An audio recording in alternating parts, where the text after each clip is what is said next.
Para terminar el ejercicio, ya tendríamos que trabajar el circuito para tiempos mayores o iguales que cero. ¿Qué significa? Que el interruptor que teníamos aquí que estaba cerrado se abre, el interruptor que estaba abierto se cierra y el que estaba en la posición 1 se cambia a la posición 2. Como se puede ver en el circuito, bueno, esta bobina, a pesar de que tiene cambio de condición, no nos interesa para el lugar donde está la variable que nos están pidiendo calcular. Entonces, de aquí hasta acá se va a despreciar de la parte del circuito. Estos elementos quedan desconectados, tampoco los vamos a considerar. Únicamente vamos a trabajar con esta parte del circuito para obtener la variable que se pide en tiempos mayores que cero. Entonces, transformando el circuito al dominio de Laplace, tenemos que la bobina de 10 Henry tenía condición inicial. Recuerden que la fuente del voltaje de la fuente dependiente de una bobina siempre es el valor de la bobina, que era 10, por la condición inicial de la bobina, que era 3.33. 33, entonces nos va a dar 33.33. Recuerden que es L por IL 0 menos, no tiene ninguna S. La impedancia de la bobina siempre es L por S, entonces es 10 por S, 10S. 8 por S, 8S. La fuente de real que tenemos de 5 se transforma al dominio de Laplace como 5 sobre S, las resistencias quedan iguales. Y vamos a aplicar el método de mallas para poder encontrar la variable que nos piden. Tenemos que es la corriente de la malla 1, se la damos en el sentido convencional de más a menos a la fuente. La corriente de la malla 2 se lo damos en el sentido convencional de más a menos a la fuente, porque en cada una hay una fuente. Y entonces del circuito podemos determinar que I de S va a ser igual a J2 menos J1. ¿Por qué? Porque la corriente de la malla 2 va en la misma dirección de la que nos están pidiendo calcular, se queda positiva. Y la corriente de la malla 1 va en dirección contraria a la que nos están pidiendo calcular, por eso se queda negativa. Dirección contraria, perdón. Las ecuaciones de malla son dos mallas, vamos a escribir dos ecuaciones. Ya sabemos que la impedancia propia de una malla, por no existir acoplamientos, lo único que hay que hacer es sumar los elementos pasivos y nos va a quedar la propia de la malla 1 como 10S más 20. La mutua entre las dos mallas hay que ubicar a los elementos pasivos que queden entre las mallas y recorrerlos con las corrientes de malla. La corriente de la malla 1 en la resistencia de 8 va hacia arriba y la corriente de la malla 2 en la resistencia de 8 va hacia abajo. Y siempre que vayan direcciones contrarias de las mallas mutuas que estemos analizando, ese valor va a ser negativo. En este caso es menos 8 y hay que multiplicarlo por la corriente de la malla 2. Y ya lo podemos igualar. Recuerden a fuentes de voltaje. Primero vemos si en la malla 1 existen fuentes. Sí, es de voltaje también, y como va en la dirección convencional, de acuerdo a la corriente, va en la misma dirección que la corriente de la malla, ese voltaje se escribe del otro lado positivo y sería igual a 33.33 y le vamos a llamar ecuación 1. ¿Por qué? Porque ya observamos del circuito que hay una fuente de corriente y ya les mencioné que cada vez que haya una fuente de corriente enumeremos las ecuaciones.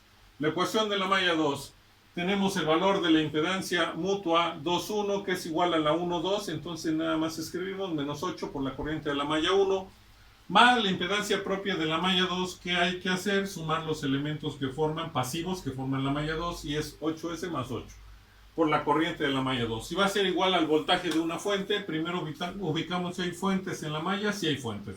El inconveniente es que la fuente es de corriente y no de voltaje, aunque va en la misma dirección mi corriente de malla que la de la fuente, entonces escribimos el voltaje de la fuente de corriente y es mi ecuación 2.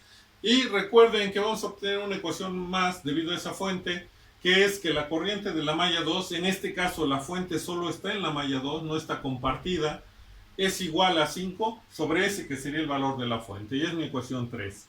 No vamos a aplicar determinantes, sino sustitución. Vamos a sustituir el valor de la ecuación 3 en la ecuación 1 y vamos a despejar a J1, que es la que nos hace falta para poder encontrar el resultado. Entonces, estos términos habría que multiplicarlo por 5 sobre S y pasarlo del otro lado. Están positivos, pasan con signo negativo. Es decir, tenemos 33.33, que sería la de la expresión 1, menos 10S más 20, que multiplica 5 sobre S, entre menos 8, que es lo que está multiplicando a J2. 10S por 5 sobre S nos da 50. Negativos, 33.33 menos 50 nos queda 16.67. Menos 20 por 5 nos da menos 100 sobre S y todavía hay que dividirlo entre menos 8. Una vez que se hace esa operación, factorizamos y tenemos o sacamos la fracción como máximo común divisor, nos queda 2.0 8375 por S más 12.5 todo sobre S, después de realizar las operaciones. Y entonces ya podemos calcular el valor de I de S que nos dice, o que se estableció, que era J2 menos J1. J2 ya sabemos que es 5 sobre S. J1 va a ser igual a menos 2.08375S más 12.5 en el numerador sobre S. Tiene el mismo denominador, lo único que hacemos es sumar. Y tendríamos entonces que al sumar nos queda menos 2.08375S menos 7.5. ¿Por qué? Porque estamos restando 5 menos 12.5 y todo sobre S. Como tenemos mismo grado, dividimos o separamos términos y nos quedaría menos 2.08 menos 7.5 sobre S. Las dos transformadas ya son directas. Ya les mencioné que tengan a la mano sus transformadas de Laplace, y si no, vayan ubicando cuáles son las que más ocupamos siempre y escríbanlas en un formulario para que sean las que ya tengan más a la mano al momento de realizar los ejercicios.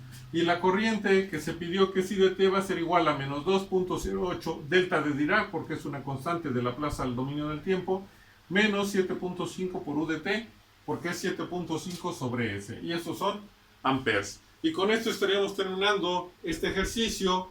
Y recuerden que como teníamos condiciones iniciales y en el circuito que vamos a analizar para tiempos mayores que 0 hay una fuente dependiente y fuente real, esta respuesta es una respuesta total. Entonces, retomando, siempre que analicemos una respuesta en el dominio de Laplace, cada vez que tengamos en tiempos menores que 0 condiciones iniciales y en tiempos mayores que 0 solo fuentes dependientes en el circuito, esa respuesta es libre. Si analizamos un circuito en el cual en tiempos menores que 0 no hay condiciones iniciales, pero en tiempos mayores que 0 solo hay fuentes reales para trabajar, esa respuesta es forzada. Y al analizar un circuito y tenemos condiciones iniciales en tiempos menores que 0 y en tiempos mayores que 0 hay fuentes dependientes y fuentes reales, esa respuesta va a ser total. Y entonces nos faltaría ver ya circuitos pero con acoplamientos.